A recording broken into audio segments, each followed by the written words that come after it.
chapters are there, and in these 14 important chapters you see that the first chapter is there basic concepts of chemistry, second chapter is there atomic structure, third chapter is there classification of elements in periods, that means the periodic classification, then chemical bonding and molecular structure, states of matter and chemical thermodynamics, chemical equilibrium, redox reaction, hydrogen, S block elements, P block elements, organic chemistry, basic principle and techniques, and hydrocarbons and environmental chemistry. Total 14 chapters are there. All 14 chapters are important. And basically the chapters like the basic concept of chemistry, atomic structure, classification of elements, and then chemical bonding and states of matter, chemical thermodynamics and chemical equilibrium and redox reaction, and here this organic chemistry, basic principle and techniques, and means these few chapters you have to learn very well, because on the basis of this chapter some means in class 12 whatever the chapters are there, that is the application of these chapters only. So from first day you will be studied sincerely, so that there will be no problem, and also the teacher will help you to understand each and every topic. Now if we go to the next slide, it's showing the structure of atom, the second chapter that I am going to start, and the PDF form of the syllabus I will provide you later, but today I will be giving you the introduction of the structure of atom. In class 9 all of you have read about the structure of atom initial part. So here also briefly I will be discussing that part, and then in the next part I will be discussing the further details here. So structure of atom, you know what is atom? An atom is the smallest particle of the element. Regarding atom, first study was done by scientist John Dalton, and after that different scientists have studied about the atom, and see, Dalton said that the atoms are indivisible, but later scientists J.J. Thomson and the Goldstein, they proved that the atoms are divisible. That means their invention gives a death blow to the theory that the atoms are indivisible. Now what will happen there, that the electron was discovered by scientist J.J. Thomson by cathode ray tube experiment. I will not go in details because already you have read in class 9. Now here see, the electron was discovered by discovered as a result of the study of cathode rays by J.J. Thomson. It was electron was named by scientist Stoney, and it carries a unit negative charge minus 1.6 into 10 to the power minus 19 coulomb. This information is very, very important. In SI system, the charge of the electron is minus 1.6 into 10 to the power minus 19 coulomb.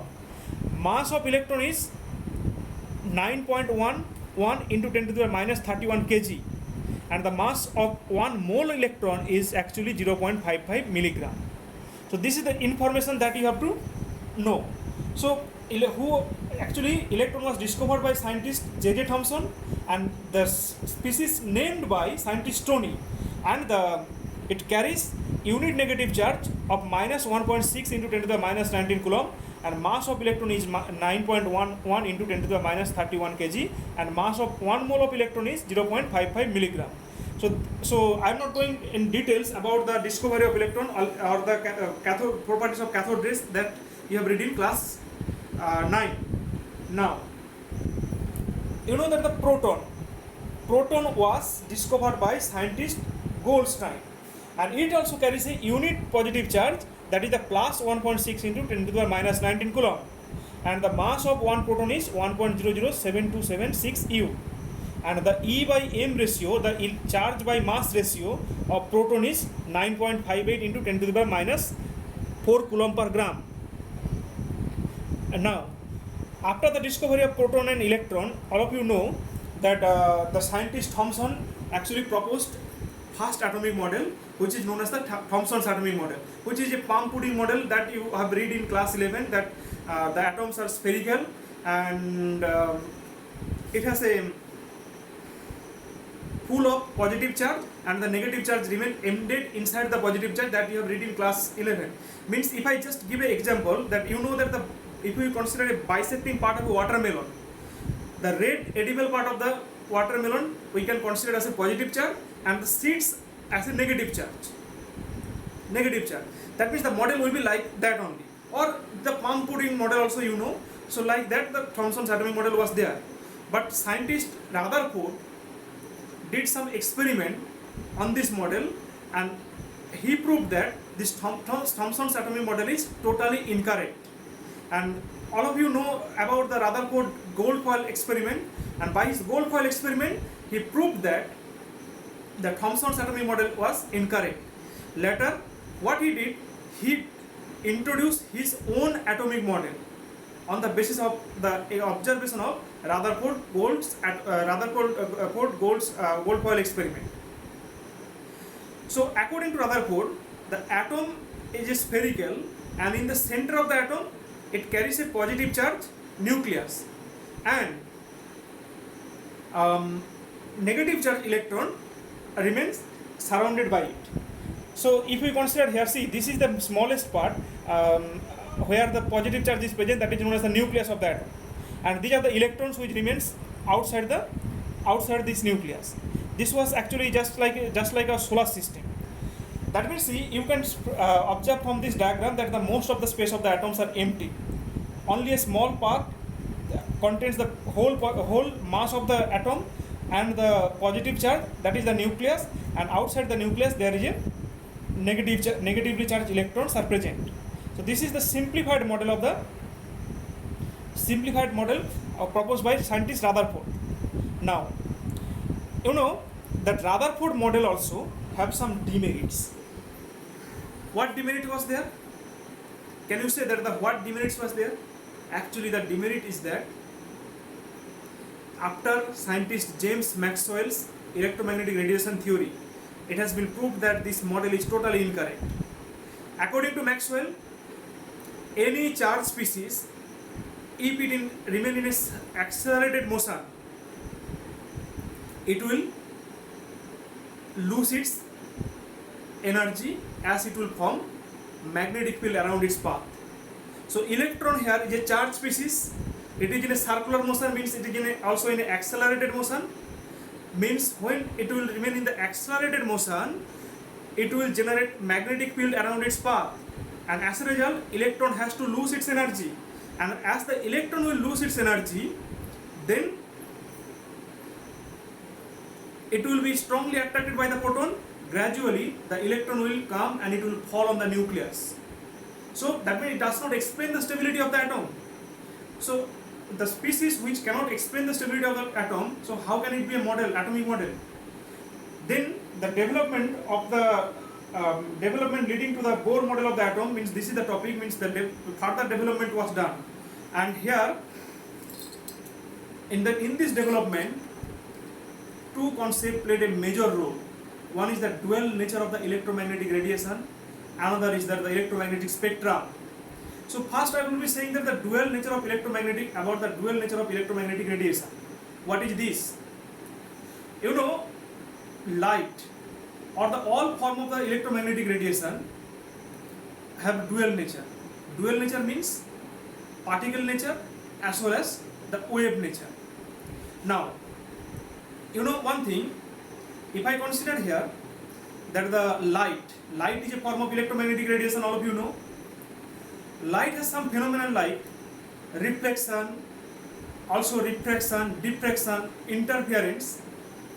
Some of this phenomenon can be explained by the particle nature of the light. Now let us take here pen and paper to explain these things.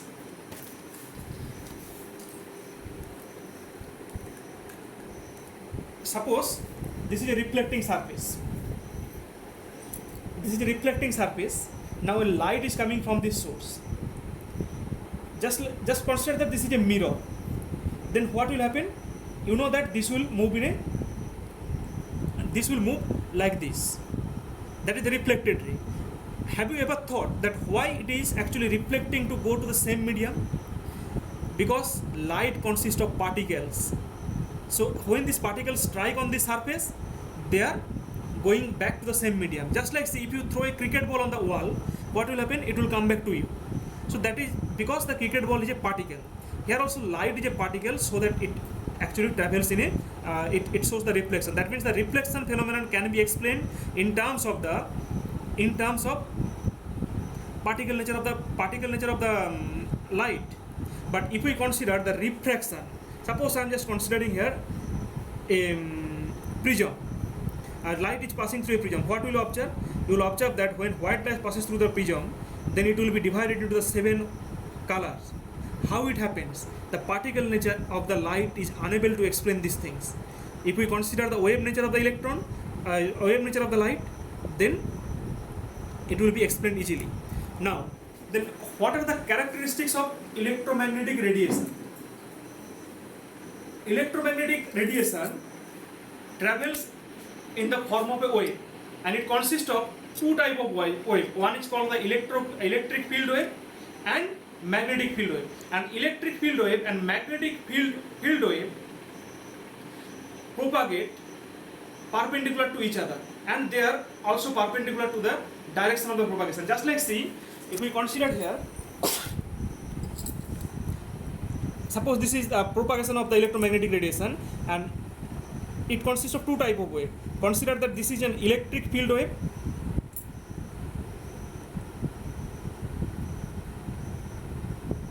and then a magnetic field wave. See, the angle, if we consider here, this angle will be 90 degree. Also this angle also will be have to be 90 degree. This angle also have to be 90 degree. Electric field wave, magnetic field wave, and they will be perpendicular to each other. That is the first characteristics of the electromagnetic radiation. Second characteristics of the electromagnetic radiation, all electromagnetic radiation can travel through the vacuum. You know that the sun's ray can come from the sun to the earth, and between the sun and the earth there is nothing, means the absolute vacuum is present, and the speed of all electromagnetic radiation is same, and that is the 3 into 10 to the power 8 meter per second. That is the speed of light. So about the electromagnetic radiation I have said, and also something about the introduction I have said here. So I hope that this will help you to understand the introductory part of this chapter. So I will provide the PDF of this chapter, and watch this video, and then if you have any problem or any queries, let me know. Next part we will be discussing about the electromagnetic spectrum, and then further we will be discussing the Bohr's model of the atom. That's all. I hope that this video will help you to understand this topic. Thank you.